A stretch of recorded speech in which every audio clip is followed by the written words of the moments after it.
Chapter 34, Care of Patients with Disorders of the Urinary System.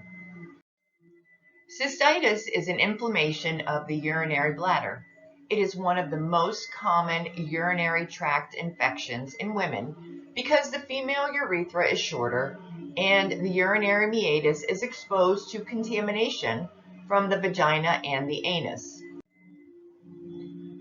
Honeymoon cystitis is a term sometimes used to refer to bacteria that have entered the urethra by way of friction during intercourse. In older women, the incidence of cystitis and urethritis increases as the decreased muscle tone in the urinary tract prevents complete emptying of the bladder. Urine that sits in the bladder, or urinary stasis, provides a good medium for bacterial growth.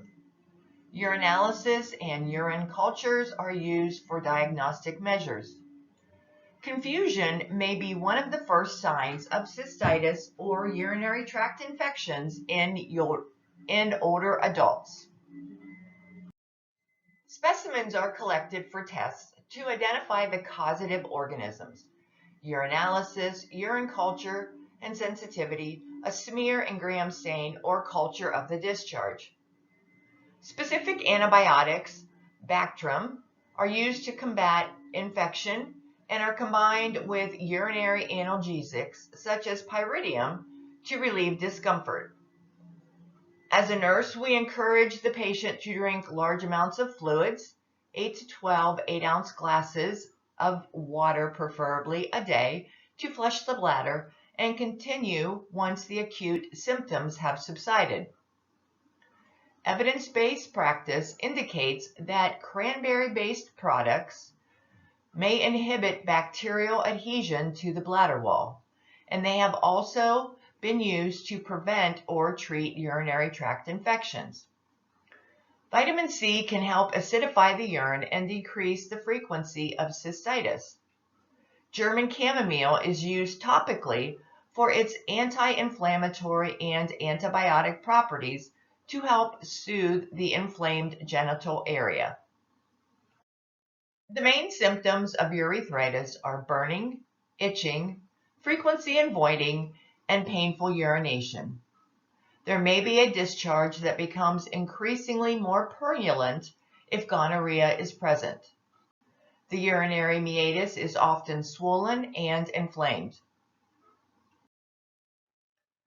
Urethritis is managed similarly to cystitis when looking at the diagnostic testings as well as medications that may be given to the patient.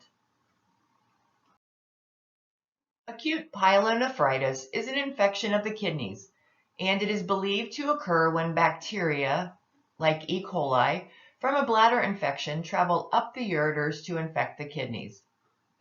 One common cause of pyelonephritis is an obstruction. This causes stasis of urine and stones that cause an irritation of the tissue. When bacteria enters the renal pelvis, inflammation and infection may occur. After the infection is treated, the inflammation will subside. However, scar tissue is left in place of the healthy tissue.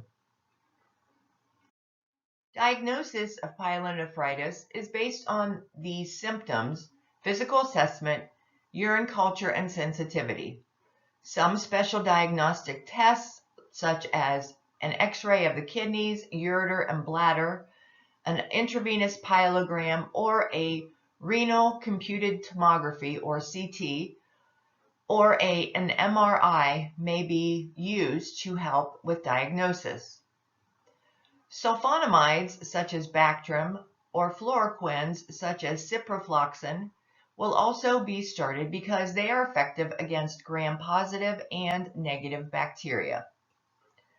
The patient needs to be encouraged to increase fluid intake.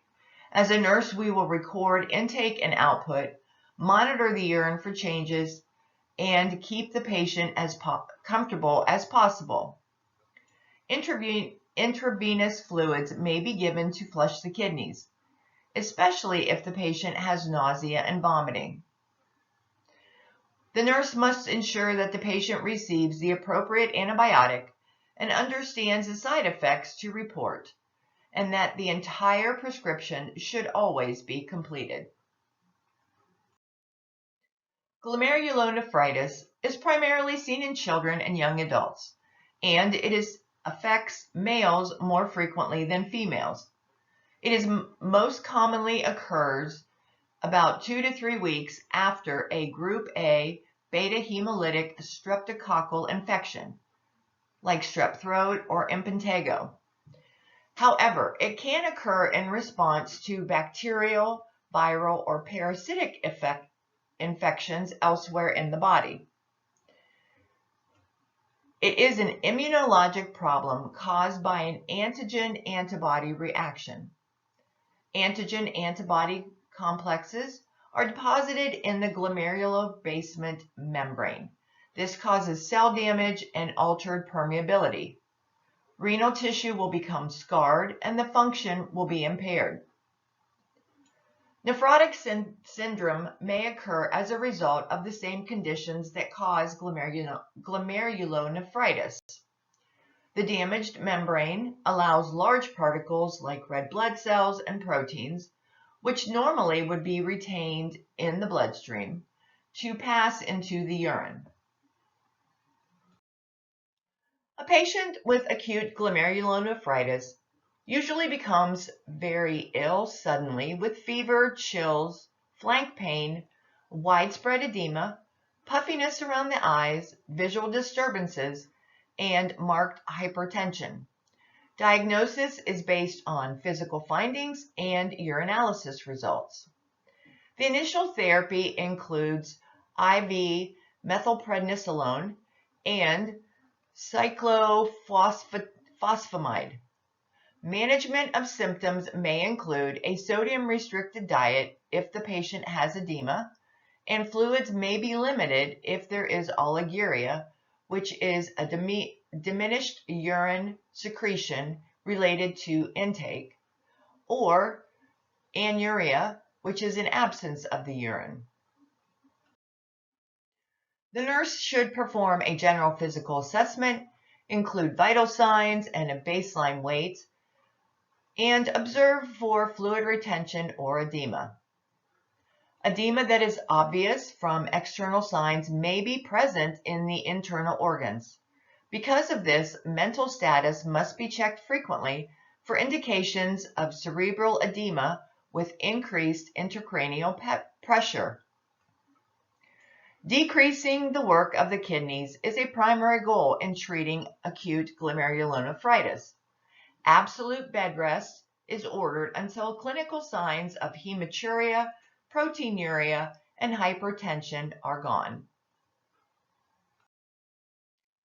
Chronic glomerulonephritis is the third leading cause of chronic kidney disease. All acute glomerulonephritis has the potential to become a chronic condition. Testing for chronic glomerulonephritis will include a urinalysis, creatinine, BUN, CBC, and electrolytes. Abnormal laboratory values will include proteinuria, urinary casts, which are protein plugs that are secreted by the damaged tubules, and elevated creatinine and BUN levels, anemia, hyperkalemia, hypermagnesemia, increased phosphorus, and decreased sodium, serum calcium, and albumin. The treatment for chronic glomerulonephritis in the latent stage is primarily symptomatic, with emphasis on avoiding fatigue and infections, particularly of the upper respiratory tract. When renal failure develops, dialysis and possibly a kidney transplant are the only alternative therapies. Nephrotic syndrome sometimes will occur after the glomeruli have been damaged by glomerulonephritis or another disease. This damage results in increased membrane permeability and the excretion of protein and decreased serum albumin, which is hypoalbuminemia. Hypoalbuminemia causes fluid to shift out of the vascular system into the body tissues, and it results in severe edema. Diagnostic tests include a urinalysis and serum tests for proteins and lipids. A renal biopsy may be used to verify the diagnosis or to evaluate the extent of kidney damage. Treatment for nephrotic syndrome consists of an adequate protein, low-fat, low-sodium diet, diuretics, supplemental multivitamins and minerals, and antibiotics if an infection is present. Hydronephrosis occurs if the obstruction is not resolved. The renal pelvis and ureters will become dilated and continue to fill with fluid. Kidney cells will atrophy until all normal function ceases and the kidney becomes a thin-walled cyst. Hydronephrosis may be unilateral or bilateral. If it occurs on one side, the other kidney may enlarge and efficiently carry on the work of two kidneys. This is called compensatory hypertrophy. The primary goal of treatment for hydronephritis is to remove the obstruction so the kidney may drain properly. Nephrectomy, surgical incisions, may be lumbar, transabdominal, thoracic, or laparoscopic.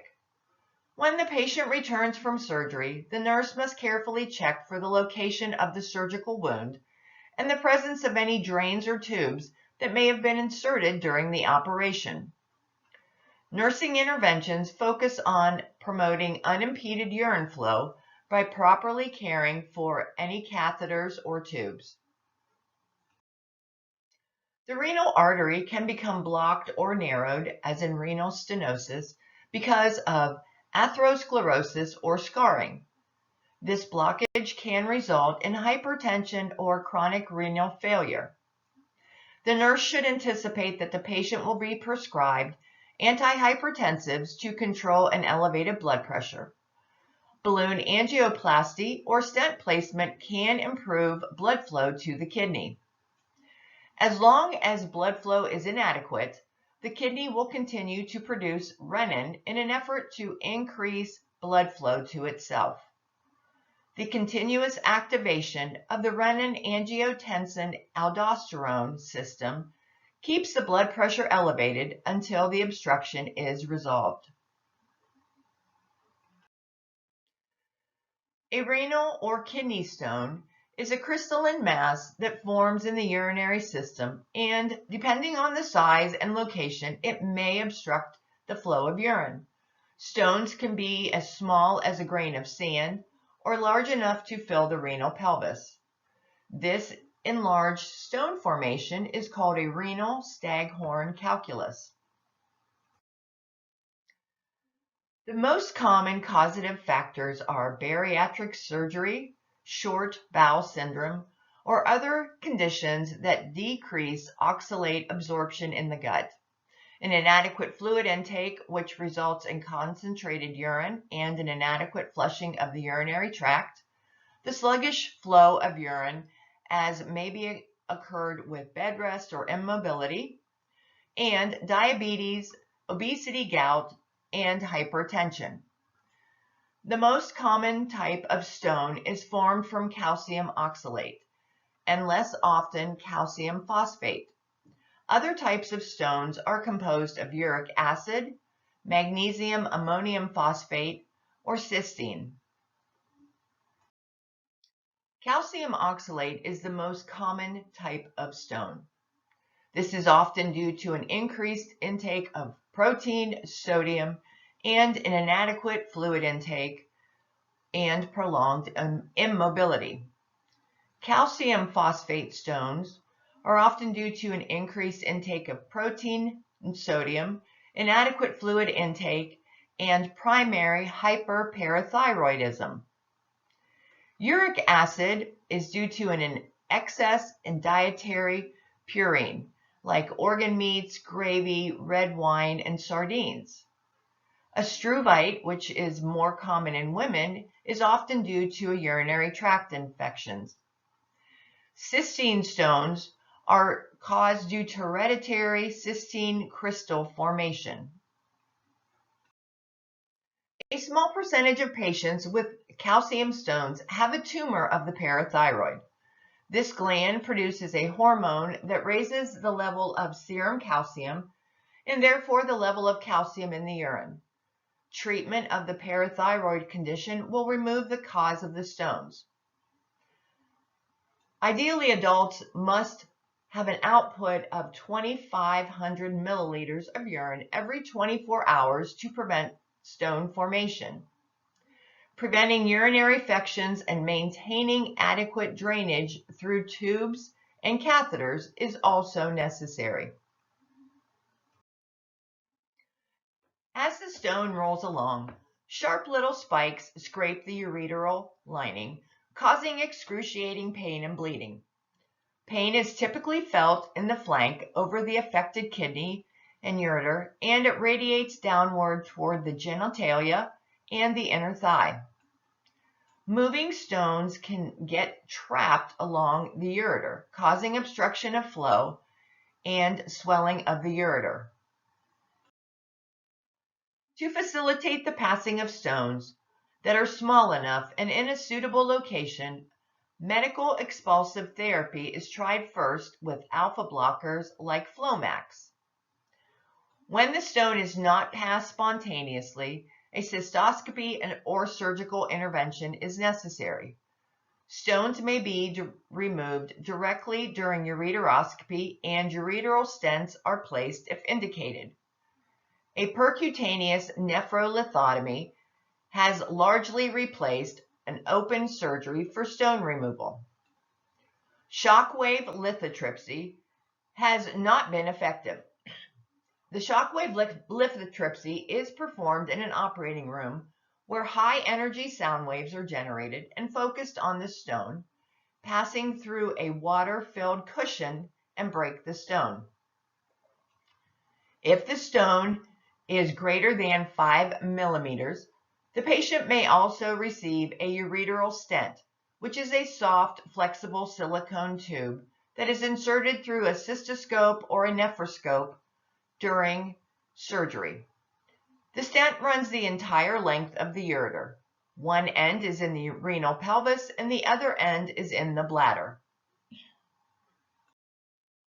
Attempts are always made to have the patient pass the stone spontaneously, and all urine is drained to recover the stone or fragments for urinalysis. Blood in the urine can be expected after any procedure in the urinary tract.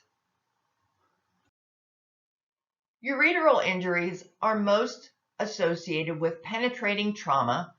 The right side of the kidney or the right kidney is 3 times more likely to be involved than the left side. Trauma to the urinary system can range from a minor contusion to severe hemorrhage that can lead to hypovolemic shock. Bleeding internally from kidney injury may not be evident by gross hematuria, but close monitoring of the blood pressure for hypotension is needed to identify the onset of shock. Hourly measurements of urinary output and observation of the characteristics of urine can help determine the type as well as the extent of the injury. Bleeding in the kidney is often self-limiting. Lacerations and contusions without interruption of urinary flow usually can be treated conservatively by bed rest. Gray Turner sign is bruising over the flank or lower back and suggests retroperitoneal bleeding. Bladder trauma may result in severe inflammation or peritonitis. Patient care for the nurse requires meticulous attention to drains and dressings to prevent infection and maintain good urine drainage. Cold applications to the surgical site both before and after surgery may be ordered. The patient should be observed carefully for post-operative shock and hemorrhage. Any mass formation in the suprapubic area before or after surgery or any change in vital signs should be reported immediately.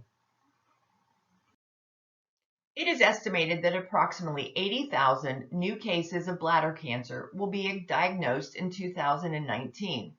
This will result in death for 13,000 men and 4,800 women. Bladder cancer is more common in men ages 60 to 80 years of age than in women. Smokers have double the risk of developing bladder cancer. The bladder wall is exposed to carcinogenic chemicals in the urine. Tumors of the bladder usually start in the superficial transitional cell layer and are considered as papillomas, which are benign tumors on the epithelial tissue. Bladder tumors are removed, even though they are papillomas, because there is a high risk for invasion into the deeper tissues and metastasis.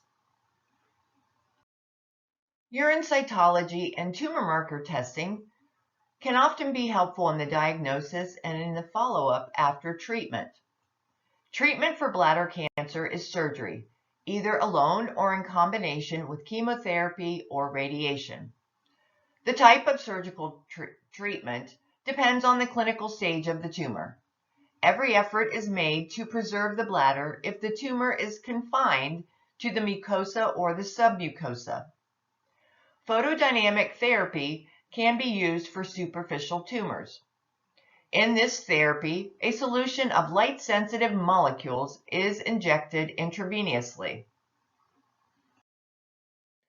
After a cystectomy or the removal of the bladder, there is always danger of hemorrhage and infection. When the bladder is surgically removed, the surgeon will perform a urinary diversion to handle the excretion of the urine and creates an artificial opening or a stoma on the skin surface.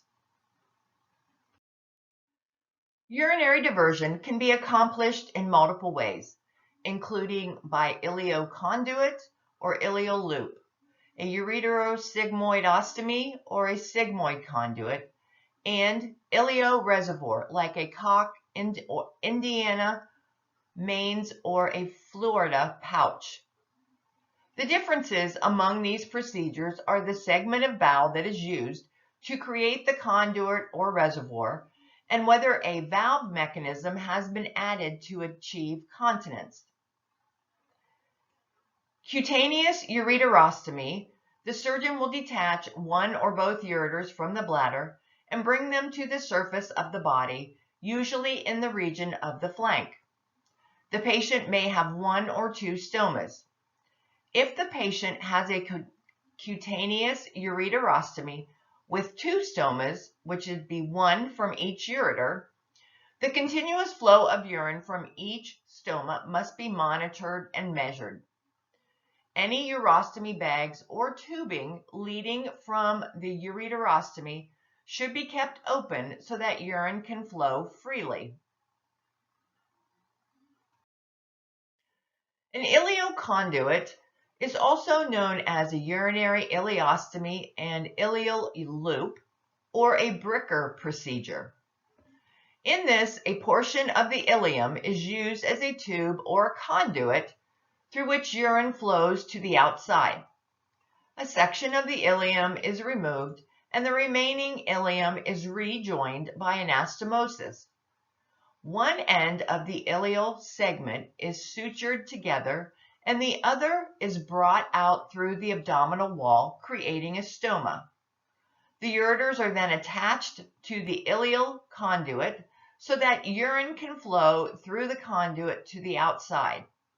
This allows for one stoma instead of two.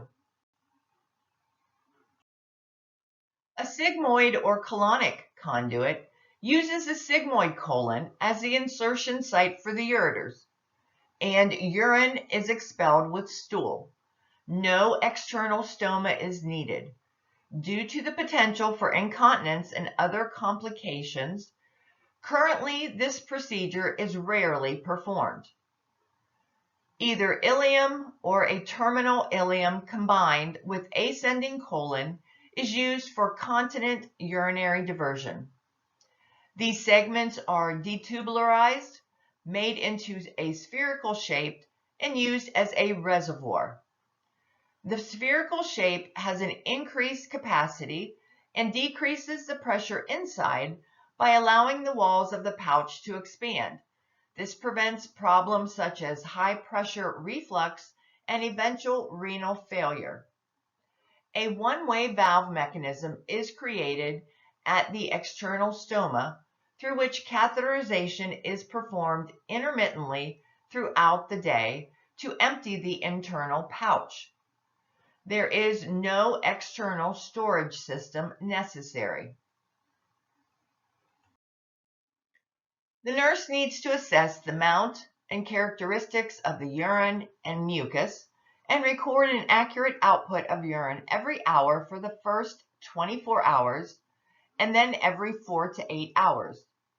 The urine should initially be light red to pink and progress to clear within 3 days or less. Bright red bleeding or clots must be reported immediately. The stoma should be pink or red in color. A pale, dark, or dusky stoma suggests decreased blood flow, and this must be reported immediately. For patients that have diversions due to bladder removal, they often need assistance to reduce the odor of their urine. Their diet should include whole grains, nuts, plums, prunes, and cranberry juice. This will help acidify the urine and decrease the odor for the patient.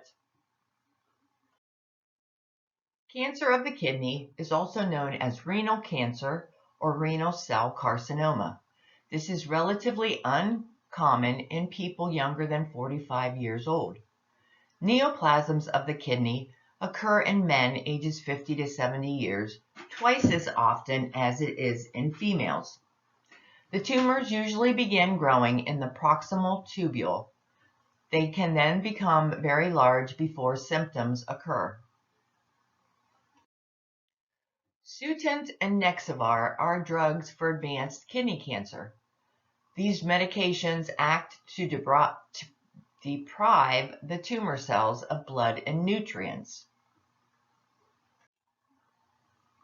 Toracel and Afinitor inhibit tumor cell growth and proliferation. These drugs are available to patients who have failed to respond to Sutent or Navaxar. Nursing care of this patient is the same as that for patients that have a nephrectomy. Renal failure is the inability of the kidneys to maintain normal function. Renal failure is classified as acute or chronic.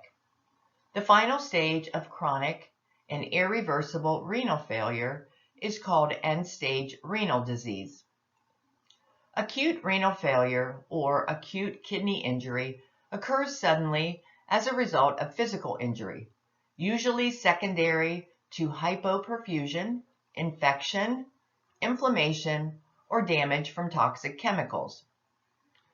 Prerenal acute kidney injury is caused by decreased blood flow, such as in hypovolemia, or decreased cardiac output, such as in cardiogenic shock. Intrarenal or intrinsic acute kidney injury results from glomerular damage.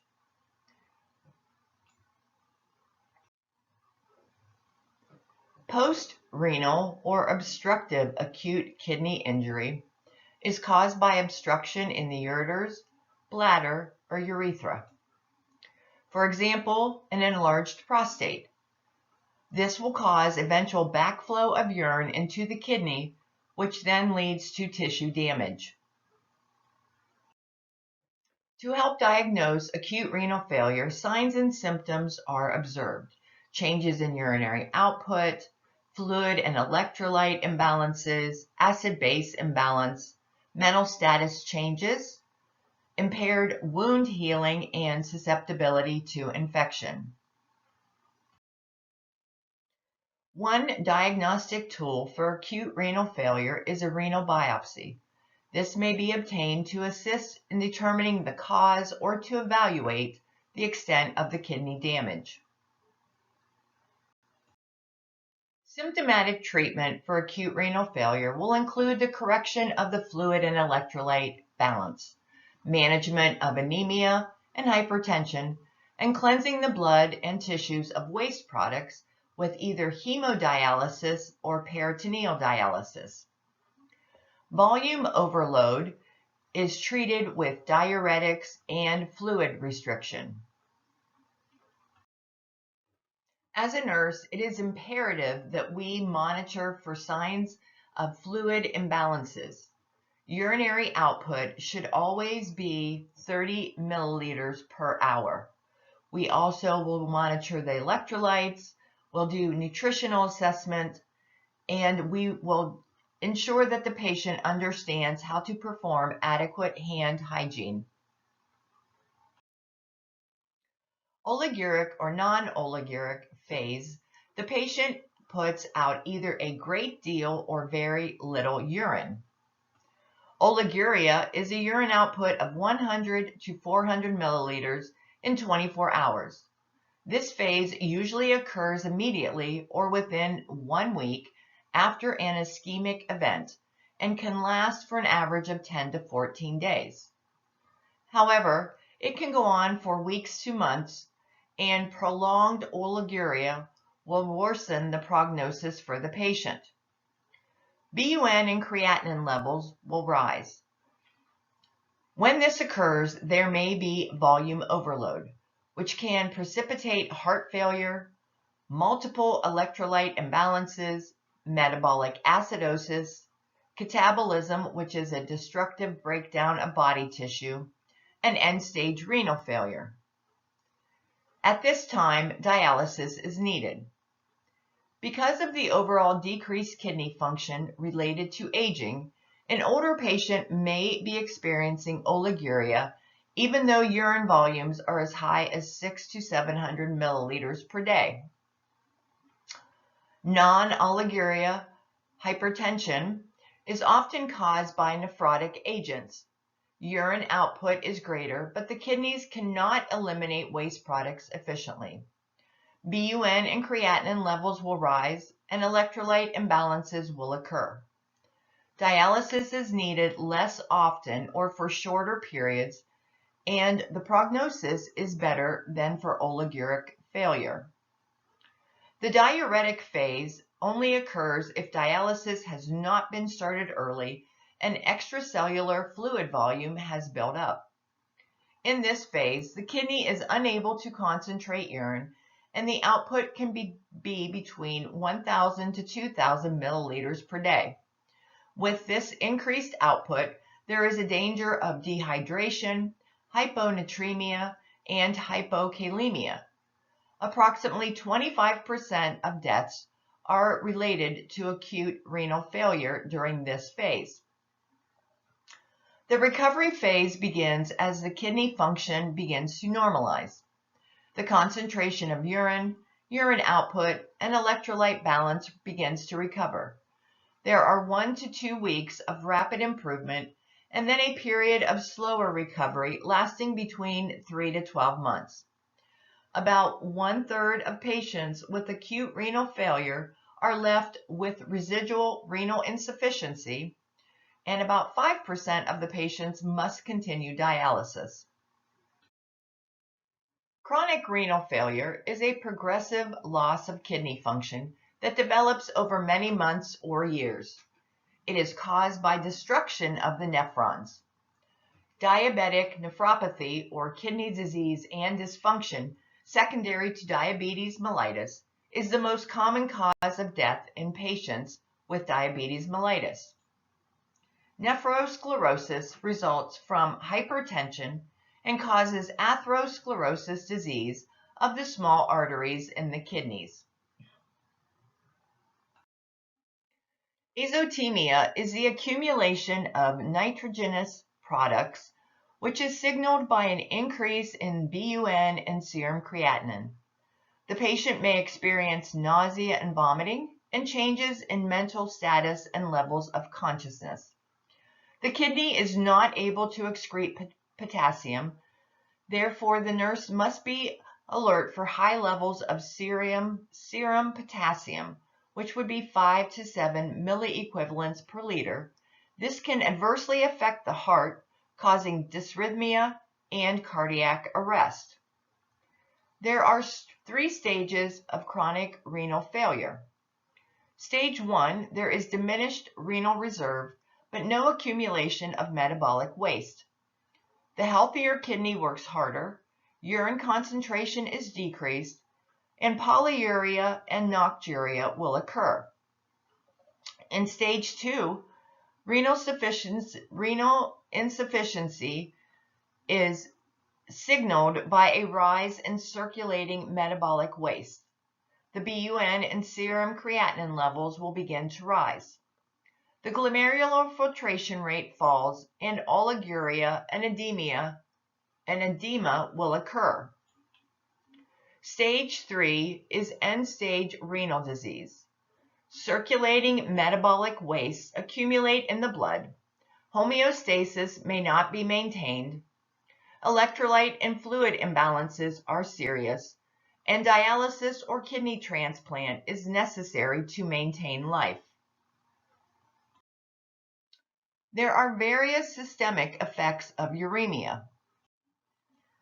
It can affect the cardiovascular system, like hypertension or heart failure. It can affect the gastrointestinal system, anorexia, nausea and vomiting.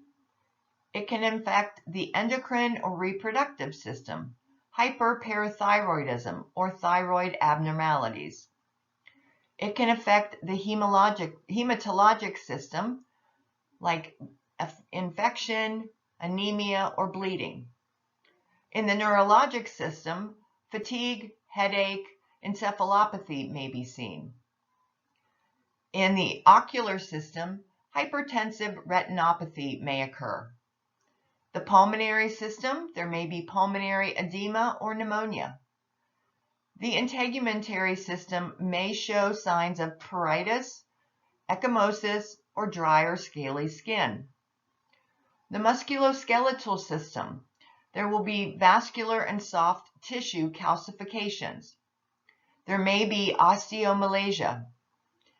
In the peripheral neuropathy, there may be paresthesias or restless leg syndrome. The patient may present with anxiety or depression.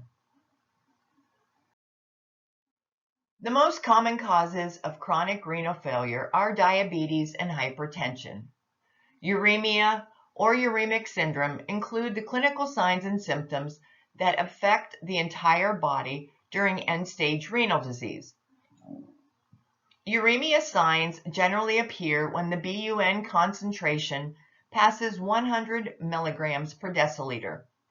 The presence of uremic signs is the absolute indicator for initiating dialysis. The goals are always to maintain a BUN below 100 milligrams per deciliter and a creatinine below 8 milligrams per deciliter. Creatinine is a stable byproduct of skeletal muscle activity and is secreted completely by the kidneys. Creatinine clearance is a good measure of the glomerular filtration rate. Creatinine clearance depends on the amount of blood passing through the kidney. The narrowing of renal arterioles, shock, or dehydration will decrease the volume that is available to the kidney for filtration. Creatinine clearance is also affected by the functional abilities of the glomeruli. Diagnosis will include urine collection for 24-hour period. Decreasing sodium and fat in the diet of patients with beginning renal insufficiency may help slow the disease process. Dialysis may be indicated for acute renal failure or for renal insufficiency when diet, medications, and fluid restrictions have failed. It may also be used for patients with end-stage renal disease, drug ingestion or overdose, hyperkalemia, fluid overload, or metabolic acidosis. Hemodialysis and peritoneal dialysis rely on diffusion and osmosis to remove waste elements normally excreted in the urine. In hemodialysis, there is an arteriovenous graft or an arteriovenous fistula. It is important for the nurse to check the site and protect it from injury. The site should be observed at least 4 times a day for signs indicating clotting or infection, and the peripheral circulation distal to the access should also be checked, looking for capillary refill and color of the nail beds. The nurse should palpate the graft or fistula for a thrill. This would be a vibration felt in the vessel by gently laying fingers on the enlarged vessel. The nurse should be able to feel a buzz or a vibration. The nurse can also listen to the fistula and hear a bruit, which is a soft swishing sound on auscultation. The rhythm of the sound should coincide with the patient's pulse. The nurse is sending the patient to the dialysis clinic. Pre-dialysis nursing interventions include withholding anticoagulants, administering antihypertensive medication, assessing dialysis access site, checking vital signs, monitoring laboratory values. The answer is 1, 3, 4, and 5. During hemodialysis, blood moves from the arterial circulation through a dialysate bath and back to the venous circulation. A dialysis membrane separates the blood from the dialyzing solution. The molecules of waste pass through this membrane and out of the blood and into the dialyzing solution until the two solutions are equal in concentration. Peritoneal dialysis occurs through an abdominal catheter. This is in exchange for the control of fluids, electrolytes, nitrogenous waste, blood pressure, and acid-base balance. The peritoneal membrane acts as a dialyzing membrane. Peritoneal dialysis has several advantages. Number 1, the treatment can be started more quickly than hemodialysis. Number 2, anticoagulants are not necessary. Number 3, the maturation of the access site and canalization of blood vessels is not required. Number 4, there is less stress on the cardiovascular system because fluid exchanges occur more slowly. And number 5, some patients with renal failure do better on a gentler therapy, which is peritoneal dialysis. This slide indicates a kidney transplantation procedure. The diseased kidney may be removed, and as you can see, the donor kidney is cradled in the iliac fossa.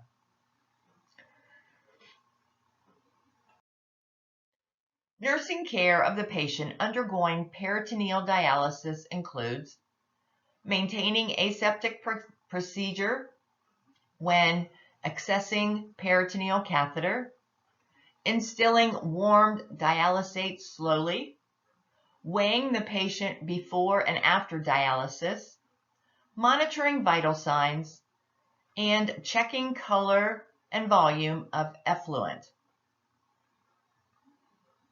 The correct answers are number 1, 3, 4, and 5.